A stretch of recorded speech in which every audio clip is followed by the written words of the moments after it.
thanks for listening to my nice little speech about compost. I'm basically going to be showing you how to create living soil, which is important if you ever want to grow anything, because the soil you buy in the store is bagged and it's been smothered to death, and living soil has lots of nice little microbes and fungus that actually break down inorganic and organic matter and turn it into forms your plants can use. If you ever notice the little white web-looking things in the soil, those are mycelia from fungus. They're actually taking nutrients from the soil and feeding it to trees and stuff in exchange for carbohydrates. But anyways, it's real simple. Build yourself a nice little compost bin. Needs to be a 3x3x3. You basically just want to, we're going to do a nice little demo in this because it's dark outside and it's wet. But yeah, you want to take your carbon materials, which is going to be brown stuff, so non-shiny paper, dead leaves, stuff like that. You want that to be your bottom layer. You want it to be an inch or so thick. And then, I'm going to add a nitrogen layer, which coffee grounds, vegetable scraps, stuff from the kitchen. This is way out of proportion, but you get the point. Then you want to throw dirt on top, like an inch of dirt, which I didn't bring with me, but that's to inoculate the soil because those microbes will be happy and actually process this for you. And then you just water it because microbes like water. Another thing you can add in is dried molasses. Another thing, just happy microbes. And then you leave it alone. And you'll notice it'll start to get hot in the middle. That means it's cooking, it's doing good. And from there you just want to turn it at least once every couple weeks. Really, you can leave it alone and it'll do its thing over a few months to a year, depending on your climate. But if you turn it every day, you can get good living soil that you can immediately use in 18 days or so. So yeah, that's more or less how you make compost. You can some things you want to avoid though. You don't want to put meat or cooking oil in the compost because it'll attract raccoons and stuff.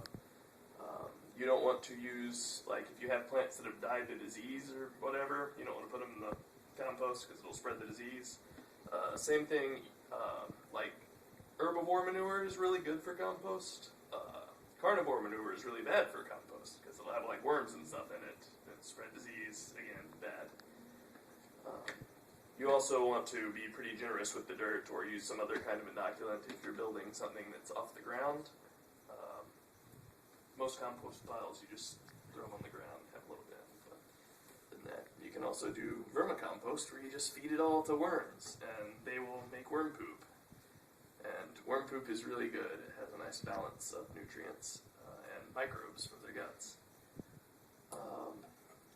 But yeah, that aside, you can also take your compost and make compost tea, which you basically take a fish pump thing and aerate the water and soak it in water and make tea, and then you can spray that on your leaves and on your soil to make more happy microbes, which will feed your plants and make them nice and shiny.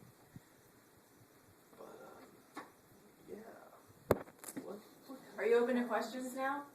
Yes, we're open to questions. Okay, what can you make your compost pile 3x3x3 out of? Chicken wire? Yeah, chicken wire is good. Actually, you want to use the gauge of wire that's slightly larger than chicken wire, but not the huge one cows can stick their heads through. You want to make it something that all your stuff doesn't fall out of. But if you use actual chicken wire, your stuff will get caught in it, and that can be a pain because the easiest way to turn your compost is to take the wire off, put it next to it, and then just kind of shovel it into it. If it's not hot, is it still working? No. Okay. It's pretty noticeable. It steams. How many worms does it take when you do that one? Depends on the worm type. But you don't want night crawlers and stuff. They're kind of lazy worms. Are you not You want, like, supposed to the- use earthworms? Yeah, you don't really want to use those because again, lazy worms. What's it? The red something or another. They like double every week and a half. They're ridiculous, and you can split them off and form numerous piles. But you have to keep changing the. You have to keep adding stuff and like giving them something to climb out of because worm castings are actually mildly toxic to worms. So if you let them sit in their own crap, that'll kill them. Anyways, thank you all for listening, and if you do that basic thing, then you'll have nice healthy soil to feed your plants.